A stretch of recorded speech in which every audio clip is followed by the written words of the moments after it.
Hello everyone, welcome to Dynamic Study. This is your quiz number 40 for electronic science students and today's topic is time domain analysis part 2. So part 1 जो है time domain analysis का वो हमने quiz number 39 में cover किया था. आज हम पार्ट 2 कवर करेंगे. ओके सो जो मैंने आपको लास्ट क्विज में बताया था कि टाइम डोमेन एनालिसिस होता क्या है. इसमें क्या होता है कि टाइम डोमेन एनालिसिस में क्या होता है कि जो सिस्टम है इसमें हमें पता लगता है कि सिस्टम किस तरीके से बिहेव कर रहा है विद अकॉर्डेंस द टाइम. जब हम क्या करते हैं जब हम एक स्पेसिफाइड इनपुट सिग्नल अप्लाई करते हैं सिस्टम पे, तो जो है सिस्टम है वो टाइम के अकॉर्डिंग किस टाइप से बिहेव कर रहा है ये हमें टाइम डोमेन एनालिसिस के थ्रू पता लगता है. ओके सो हम स्टार्ट करते हैं हमारे फर्स्ट क्वेश्चन से. हमारा फर्स्ट क्वेश्चन है, a system has a single pole at origin, it's impulse response will be. Option A is constant, option B is ramp, option C is decaying exponential and option D is oscillatory. So C इसमें हमसे question में पूछा क्या गया है कि एक system है उसमें क्या है, एक सिंगल पोल जो है उसका वो ओरिजिन पे है. सो अगर हम इसका डायग्राम बनाएं तो कुछ तरीके से बनेगा. हम क्या करते हैं, हमें पता है कि हम पोल को क्रॉस से डिनोट करते हैं और जो जीरोज़ होते हैं वो हम डॉट से या सर्किल से डिनोट करते हैं. ओके सो हमें पता है कि जो डिनोमिनेटर होते हैं, हमारे डिनोमिनेटर होते हैं वो हमारे पोल्स होंगे. ओके एंड जो न्यूमरेटर में होते हैं वो हमारे जीरोज़ होंगे. ओके सो इसमें बोला है system has a single pole at origin. So origin हमारा क्या होगा, जीरो, तो उस पर एक सिंगल पोल होगा.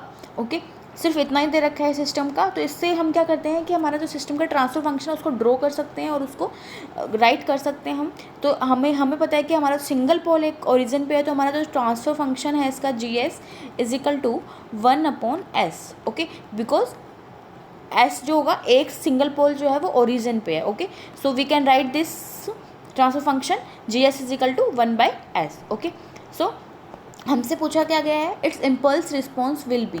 सो जो हमारा ट्रांसफ़र फंक्शन होता है ना उसी को हम सिस्टम का इम्पल्स रिस्पॉन्स भी बोलते हैं. उसको सेकंड नेम से ट्रांसफ़र फंक्शन को ही हम सिस्टम का इम्पल्स रिस्पॉन्स भी बोल सकते हैं. ओके सो ये जो है हमारा GS जो है ट्रांसफ़र फंक्शन है 1/S. जब हम इसको इन्वर्स लाप्लास लेंगे दैट इज GT अगर हम करेंगे इसका, तो हमें पता है कि क्या होगा, ये 1 हो जाएगा. बिकॉज जो यूनिट स्टेप फंक्शन होगा दैट इज़ 1 होता है ये t>0 पे.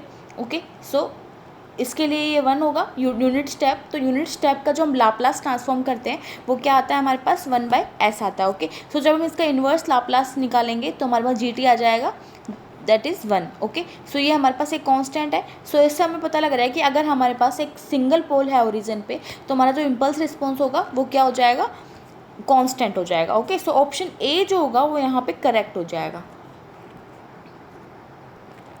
Okay so option A is the correct answer here. Okay see हमें एक सिंगल पोल दे रखा है ओरिजिन पे जिसका विच मीन्स ट्रांसफर फंक्शन है GS is equal to 1/S. We can write this transfer function by this statement. Okay and we know that impulse response means transfer function of the system. Okay so by doing inverse Laplace transform. Okay so GT जो होगा इसका जब हम inverse Laplace transform निकालेंगे तो हमारा GT जो हो जाएगा वो UT हो जाएगा that is unit step. And unit step जो होगा वो 1 होगा for all t>0. So impulse response जो होगा वो एक कांस्टेंट हो जाएगा. Okay next question is, a second order system has the damping ratio and undamped natural frequency of oscillation. The settling time at 2% tolerance band of the system is. Okay so हमारे पास time domain specifications जो हैं उनमें हमारा settling time आता है. Okay सो settling time जो होता है वो क्या होता है, सेटलिंग टाइम का मतलब ये हो रहा है कि जो सिस्टम है वो कितने टाइम में सेटल डाउन हो रहा है. या फिर हम इसको बोल सकते हैं कि जो हमारा सिस्टम है वो कितने टाइम में अपने डिजायर्ड वैल्यू तक पहुंच रहा है. मतलब जो उसका प्रोसेस है वो कितने टाइम में कंप्लीट हो रहा है उसको हम सेटलिंग टाइम में बोलेंगे. जीरो से वो अपनी डिज़ायर्ड वैल्यू, जिस डिज़ायर्ड वैल्यू तक वो पहुंचना चाह रहा है उस डिज़ायर्ड वैल्यू तक वो कितने टाइम में पहुंच रहा है उसको हम सेटलिंग टाइम बोलेंगे. ओके सो इसके टॉलरेंस बैंड होते हैं. तो इसके 3 टाइप के टॉलरेंस बैंड होते हैं. First is 0%, okay second is 2% and third is 5%. Okay so for 0% tolerance band के लिए जो हमारा सेटलिंग टाइम होता है, ये फॉर्मूले होते हैं कुछ इन तीनों बैंड के लिए. ओके, फिक्स होते हैं ये सेटलिंग टाइम। तो इसमें जो फॉर्मूले, इसमें अपना हम वैल्यूज़ पुट करके हम इसकी वैल्यूज़ निकालते हैं सेटलिंग टाइम के। Okay, so for 0% tolerance band के लिए हमारा सेटलिंग टाइम जो होगा वो हमारे पास हो जाएगा 5 टो। दैट इज़ टो जो है वो टाइम कांस्टेंट है, तो टो को हम 1/जीटा ओमेगा एन भी लिख सकते हैं। तो ये हो जाएगा 5/जीटा omega n. Okay, so for 2% it is settling time is 4 tau, that is tau is the time constant and tau is equal to 1/जीटा ओमेगा एन। तो हम इसको लिख सकते हैं 4/जीटा omega n. Okay, for 5% tolerance band settling time is 3 tau. Okay, so here 3/जीटा omega n. Okay, so हमसे पूछा गया है 2% टॉलरेंस टाइम के लिए सेटलिंग टाइम, टॉलरेंस बैंड के लिए सेटलिंग टाइम हमसे पूछा गया है तो 4/जीटा ओमेगा एन। सो जीटा हमें गिवन है damping ratio and omega n natural frequency. Okay, so यहाँ पे हमारा आंसर हो जाएगा ऑप्शन सी, दैट इज़ 4/जीटा omega n. Okay, so here 3/जीटा omega n for 5% tolerance band के लिए सेटलिंग टाइम होगा। ओके, एंड 5/जीटा ओमेगा एन जो है वो 0% टॉलरेंस बैंड के लिए सेटलिंग टाइम होगा। Okay, so here option C is the correct answer here. Okay, so see, मैंने अभी आपको बताया कि सेटलिंग टाइम क्या होगा, वो टाइम जिसके लिए वो टाइम रिक्वायर्ड जो होगा, जो जिसमें सिस्टम जो होगा वो सेटल डाउन होगा, या फिर हम कह सकते हैं कि अपनी जीरो से अपनी डिज़ायर्ड वैल्यू तक जो पहुंचेगा उस टाइम को हम सेटलिंग टाइम बोलेंगे। Okay, so here 3 tolerance bands are there which are 0%, 2% and 5%. For 0% settling time is 5/जीटा omega and we can say that 5 tau, here tau is the time constant and the value of tau is 1/जीटा omega n. Okay, so for 2% of tolerance band settling time is 4/जीटा omega n and for 5% of tolerance band settling time is 3/जीटा omega n. Okay, so settling time को हम TS से भी denote करते हैं. Okay, next question is which one of the following is the steady state error for a step input applied to a unity feedback system with the open loop transfer function. Okay, so हमें एक open loop transfer function given है question में. Okay, हमसे पूछा गया है steady state error की value पूछी गई है हमसे. ओके, सो ऑप्शंस हमें गिवन है, इन ऑप्शंस में हमें स्टेडी स्टेट एरर की वैल्यू दे रखी है और हमें फाइंड आउट करना है for this open loop transfer function के लिए हमें steady state error find out करना है. Okay, so see, first of all steady state error जो होता क्या है. तो स्टेडी स्टेट एरर जो होता है वो क्या होता है, वो एरर जो कि स्टेडी स्टेट रिस्पॉन्स पे हमें एरर मिलती है, वो जो होगी वो स्टेडी स्टेट एरर होगी. ओके, तो स्टेडी स्टेट रिस्पॉन्स होता क्या है एक्चुअल में. तो स्टेडी स्टेट रिस्पॉन्स जो होता है वो होता है टी जो इनफाइनाइट पे जो हमें रिस्पॉन्स मिलता है ना उसको हम स्टेडी स्टेट बोलते हैं. जो इनिशियल रिस्पॉन्स होता है ना सिस्टम का उसको हम ट्रांजिएंट रिस्पॉन्स बोलेंगे. और जो इनफाइनाइट अपने वो रिस्पॉन्स जिसमें जो टाइम जिसमें जो वैल्यू है अपना जो सिस्टम है वो डिज़ायर्ड वैल्यू तक पहुंच जाता है. ओके, सो उसको हम स्टेडी स्टेट रिस्पॉन्स बोलेंगे. ओके, सो सी, जो डिज़ायर्ड वैल्यू है वो कुछ भी हो सकता है, हम कुछ भी ले सकते हैं. डिज़ायर्ड वैल्यू जो हो तो सिस्टम डिसाइड करेगा ना कि उसके डिज़ायर्ड वैल्यू क्या है. सो हम उसको इनफाइनाइट ले रहे हैं, जो लार्ज टाइम होता है. ओके, उसके हम उसको इनफाइनाइट लेंगे. सो जो वो स्टेडी स्टेट एरर जो इनफाइनाइट पे पहुंचने पे जो एरर आएगी वो उसको हम स्टेडी स्टेट एरर बोलेंगे. ओके, सो यहाँ पे हमें इनपुट गिवन है step input. Okay, and feedback system जो है वो यूनिटी दे रखा है हमें and open loop transfer function भी हमें गिवन है. सो सी, फर्स्ट ऑफ ऑल हम ये बताते हैं कि जो स्टेडी स्टेट एरर जो होगी वो हमारी 2 टाइप्स पे डिपेंड करता है. Okay, so first is type of input. See, first is जो स्टेडी स्टेट एरर होगा वो 2 टाइप्स पे डिपेंड करेगा. First is type of input. Okay, second is type of system. Okay, so हम जो steady state error find out करेंगे तो वो 2 पे डिपेंड करेगा, 2 स्टेटमेंट्स पे डिपेंड करेगा. First is type of input and second is type of system. Okay, so हमारा जो इनपुट का टाइप क्या है एंड सिस्टम का टाइप क्या है. ओके, सो सी, अगर हम टाइप ऑफ इनपुट की बात करें तो हमारे पास जैसे इनपुट जो होगा वो यूनिट स्टेप भी हो सकता है, यूनिट रैंप भी हो सकता है, या फिर यूनिट पैराबोला भी हो सकता है. ओके, सो अगर हम स्टेप की बात करें तो हमारे पास जो एरर होगी स्टेडी स्टेट एरर होगी. सी, अगर हम यूनिट स्टेप की बात करें तो हमारी जो स्टेडी स्टेट एरर होगी ESS वो होगा a/1 + kp। Okay, that is AUT अगर हमारे पास इनपुट है तो हमारा स्टेडी स्टेट एरर हो जाएगा ESS = a/1 + kp। तो ESS जो है वो स्टेडी स्टेट एरर को डिनोट कर रहा है यहाँ पे। ओके, और here KP is the positional error constant. Okay, so KP जो होगा वो पोजिशनल एरर कांस्टेंट है एंड KP की जो वैल्यू हो जाएगी वो कैसे आएगी, limit S tends to 0 GS, that is जो हमारा ओपन लूप ट्रांसफर फंक्शन है। ओके, सो ये जो होगा वो स्टेप इनपुट के लिए होगा। Okay, for second is ramp. अगर हमारा इनपुट जो है वो रैम्प इनपुट है, रैम्प इनपुट हमारा क्या हो जाएगा, AT/UT। ओके, सो इसके लिए हमारा जो ESS यानी स्टेडी स्टेट एरर जो होगी वो क्या होगी, A/kV। Here KV is the velocity error constant and KV की वैल्यू यहाँ पे क्या हो जाएगी हमारे पास, limit S tends to 0 S × GS। Okay, so GS is the open loop transfer function. Okay, for third is parabola input. अगर हमारे पास इनपुट जो है वो पैराबोला है, ओके, सो पैराबोला इनपुट है तो हमारे पास इनपुट क्या हो जाएगा, AT² / 2UT। Okay, so here steady state error is A/KA। Here KA is the acceleration error constant and KA की वैल्यू यहाँ पे क्या हो जाएगी हमारे पास, limit S tends to 0 S² × GS and here GS is the open loop transfer function। Okay, got it. So here हमें input जो है क्या दे रखा है, स्टेप इनपुट दे रखा है, तो हमारे पास स्टेडी स्टेट एरर जो है वो क्या आ जाएगी, A/1 + kp। Here KP is the positional error constant and KP की वैल्यू जो है हमारे पास क्या आ जाएगी, limit S tends to 0 GS। Okay, so हमें यूनिट स्टेप इनपुट दे रखा है तो यूनिट स्टेप इनपुट जो हो जाएगा UT हो जाएगा एंड A की वैल्यू यहाँ हमारे पास यहाँ पे 1 आ जाएगी। Okay, so here steady state error हो जाएगा 1/1 + kp एंड KP की वैल्यू हम इससे फाइंड आउट करेंगे। तो हमें GS जो है वो गिवन है, हम S की वैल्यू 0 पुट करेंगे यहाँ पे तो 10/50 आ जाएगा।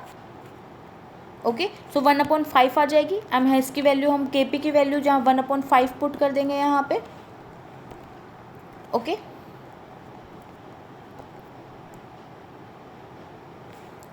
ओके, सी जब हम KP की वैल्यू पुट करेंगे यहाँ पे तो हमारे पास आंसर आ जाएगा 0.83। Okay, so see here answer is wrong. Here our answer is option B. Okay, so option B is the right answer, that is 0.83. Okay, this is the solution of this question, you can see. Okay, next question is, which one of the following is the transfer function of a linear system whose output is t² e⁻⁻t for a unit step function input? Okay, so see हमें पता है कि जो हमारा transfer function होता है उसका formula होगा हमारे पास GS = Laplace transform of output, that is CS, and Laplace transform of input. Okay, and with 0 initial conditions. Okay, so see हमारे पास आउटपुट गिवन है t² e⁻⁻t। ओके, सो लाप्लास ट्रांसफॉर्म का जो क्विज है मैंने आपको बताया था उसमें कि जो t² e⁻⁻t है उसका लाप्लास ट्रांसफॉर्म हो जाएगा हमारे पास 2/s+1 ओके, और here input is given unit step that and जो यूनिट स्टेप के इनपुट का अगर हम लाप्लास ट्रांसफॉर्म निकालेंगे तो ये हो जाएगा 1/s। ओके, सो जब हम इसमें वैल्यू पुट करेंगे CS की वैल्यू हमारे पास 2/s+1 हो जाएगी। ओके, एंड अपॉन में इनपुट जो है उसका लाप्लास ट्रांसफॉर्म 1/s है हमारे पास, तो ये 1/s हो जाएगा। जब हम इसको सोल्व करेंगे तो हमारे पास आ जाएगी 2s/s+1। Okay, so option B जो होगा इन ऑप्शंस में वो आपका आंसर से मैच कर रहा है। Okay, so option B is the right answer here. Okay, so this is the solution of this question. See हमें जो आउटपुट है वो गिवन है CT = t² e⁻⁻t ओके। सो अगर हम लाप्लास ट्रांसफॉर्म निकालेंगे तो ये हमारा हो जाएगा 2/s+1 की होल क्यूब। ओके, सो इस ये जो है वो मैंने आपको लाप्लास ट्रांसफॉर्म की क्विज में बताया था, इसका फॉर्मूला आप वहाँ से जाके चेक कर सकते हैं। ओके, इनपुट आपने अगर वो क्विज नहीं देखी है तो आप जाके देख सकते हैं। Input is given unit step, so unit step का जो लाप्लास ट्रांसफॉर्म हो जाएगा 1/s। So we know that transfer function of system is gs is equal to cs, that is Laplace transform of output upon में Laplace transform of input with zero initial conditions। Okay, so हम अगर value put करेंगे तो हमारा answer आ जाएगा 2s/s+1 की whole cube. Okay, next question is the unit step response of a system is 1 minus e to the power minus t 1 plus t which is the system। Okay, so हमें एक output बता रखा है system का C T, and हमें input given है unit step. Okay, so हमसे पूछा गया है सिस्टम जो है वो किस टाइप का सिस्टम है, दैट इज़ अनडैम्प्ड है, अंडरडैम्प्ड है, या फिर क्रिटिकली डैम्प्ड है, या फिर ऑसिलेटरी है। ओके, सो सी हम इसको सोल्व कैसे करेंगे, हमारे पास सी टी है, दैट इज़ अगर हम इसको सोल्व करें तो 1 minus e to the power minus T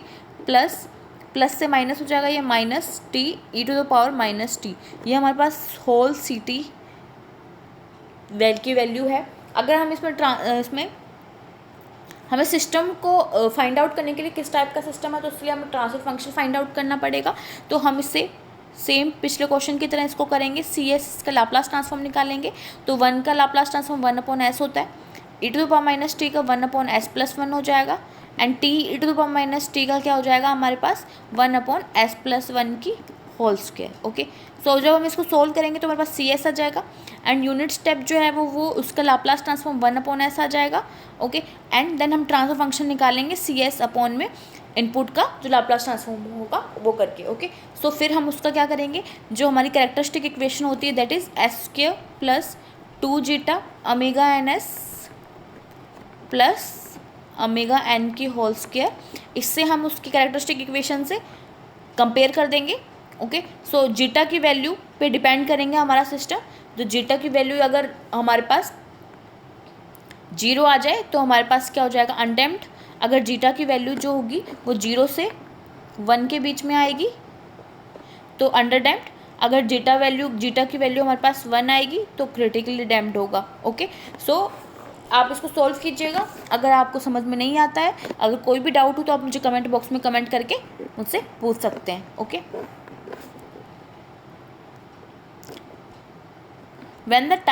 next question is when the time period of observation is large, the type of the error is option A is transient error, option B is steady state error, option C is half power error, and option D is position error constant। So see, जो अगर हमें question में बोला है कि अगर हमारा जो टाइम पीरियड है वो लार्ज है,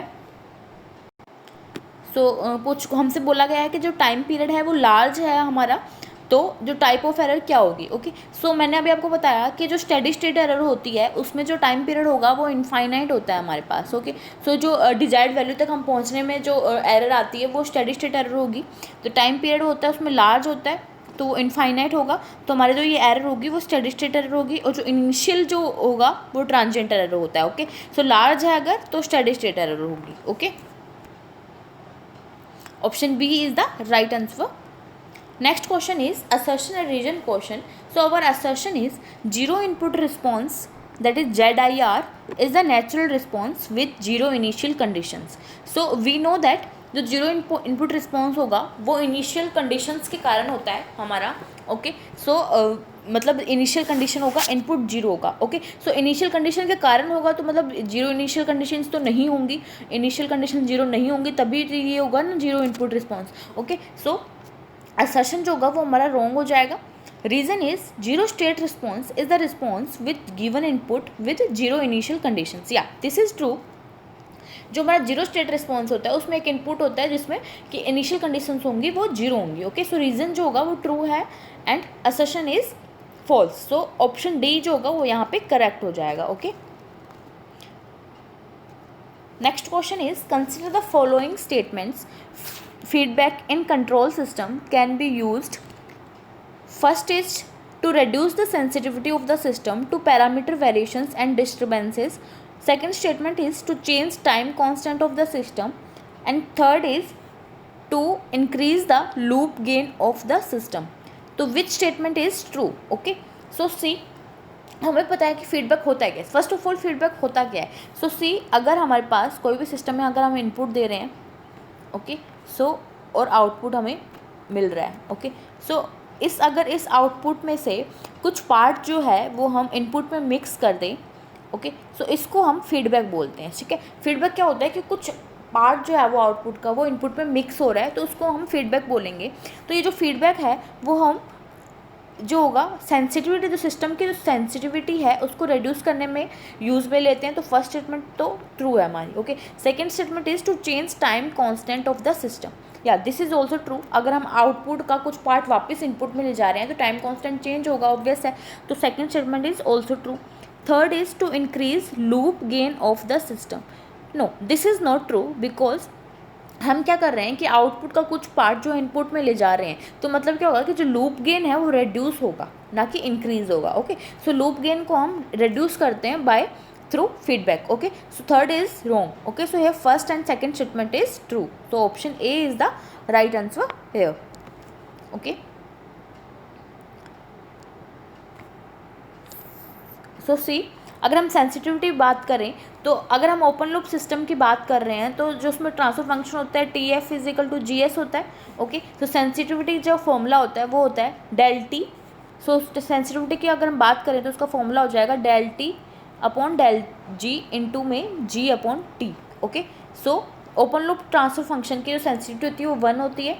अगर हम क्लोज लूप की बात करें तो 1/1 प्लस जी एच होती है, ओके। सो ये रेड्यूस हो रही है, तो रेड्यूस करने के लिए हम सेंसिटिविटी को रेड्यूस करने के लिए हम फीडबैक का यूज़ ले रहे हैं, और फीडबैक जो होता है वो आउटपुट का कुछ फ्रैक्शन है, सो ये रेड्यूस करता है लूप गेन को, okay. Next question is which one of the following statements is correct.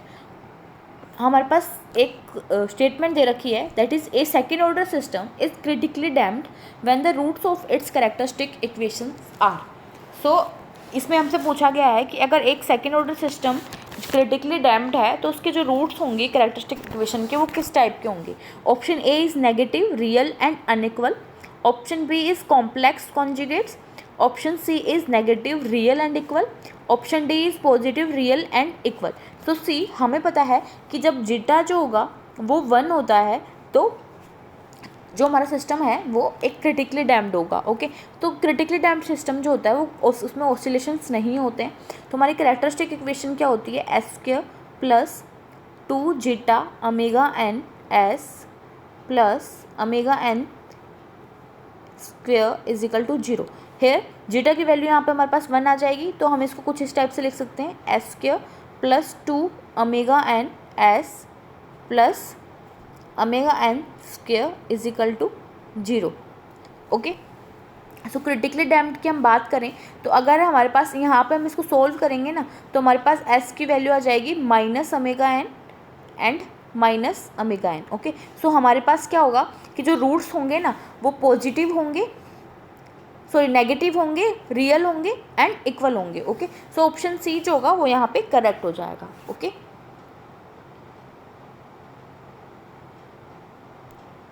So see, roots of second order for under damped के लिए जो रूट्स होंगे वो कॉम्प्लेक्स कॉन्जुगेट्स होंगे। क्रिटिकली डैम्प्ड के लिए नेगेटिव, रियल एंड इक्वल होंगे। फॉर ओवर डैम्प्ड के लिए नेगेटिव, रियल एंड अनइक्वल होंगे। एंड फॉर अनडैम्प्ड सिस्टम के लिए जो रूट्स होंगे वो इमेजिनरी होंगे, ओके।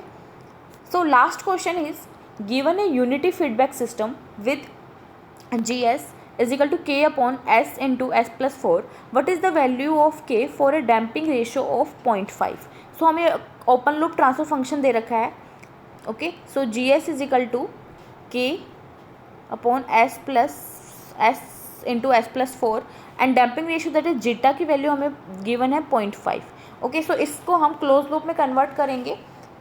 GS फॉर्मूला क्या हुआ इसको कन्वर्ट करने का ओपन लूप से क्लोज लूप में, GS अपॉन में 1 प्लस GS HS, ओके। सो HS जो है दैट इज़ फीडबैक सिस्टम जो है वो यूनिटी गिवन है हमें, तो GS अपॉन 1 प्लस GS हो जाएगा, ओके। सो इसको हम कैसे करेंगे 1 C। सो हमारे पास फॉर्मूला था GS अपॉन में 1 प्लस GS जो हमारे पास क्या आ जाएगा K S into S plus 4 upon में 1 plus G S that is K upon S into S plus 4 and H S तो हमारे पास 1 था। ओके, सो अगर हम इसको सोल्व करेंगे तो ये एस इंटू एस प्लस 4 से कैंसिल हो जाएगा, तो हमारे पास बचेगा के अपॉन में S square plus 4s plus में के। ओके, सो ये हमारे पास बच जाएगा यहाँ पे। ओके, सो जब इसको सोल्व कर रहे हैं हमें के की वैल्यू फाइंड आउट करनी है। ओके, सो अब हम इसका जो कैरेक्टरिस्टिक इक्वेशन है इसको हम सेकेंड ऑर्डर की स्टैंडर्ड कैरेक्टरिस्टिक इक्वेशन से कंपेयर कर देंगे, तो हमारे पास वैल्यू क्या आ जाएगी, 2 जीटा ओमेगा एन की वैल्यू हमारे पास 4 आ जाएगी एंड ओमेगा एन की वैल्यू हमारे पास रूट के आ जाएगी। ओके,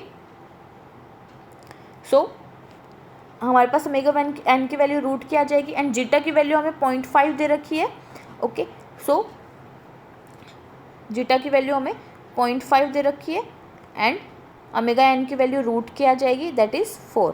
ओके, सो ये जो होगा 0.5 को हम 1/2 भी लिख सकते हैं, तो ये कैंसिल हो जाएगा एंड रूट के की वैल्यू 4 है तो के की वैल्यू यहाँ पे 16 आ जाएगी अगर हम बोथ साइड स्क्वेयर कर दें। ओके, सो के की वैल्यू हमारे पास 16 आ जाएगी। Okay, so here option B जो होगा वो यहाँ पे करेक्ट हो जाएगा। Okay, so option B is the right answer. So here is the answer is wrong. Option B is the right answer here. Okay, this is the solution you can see. Okay, अगर कोई भी doubt हो तो आप मुझे comment box में comment करके आप मुझसे पूछ सकते हैं।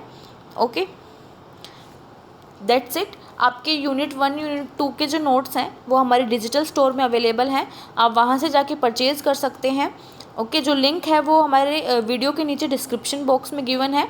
Okay, thank you, keep on watching, keep on learning.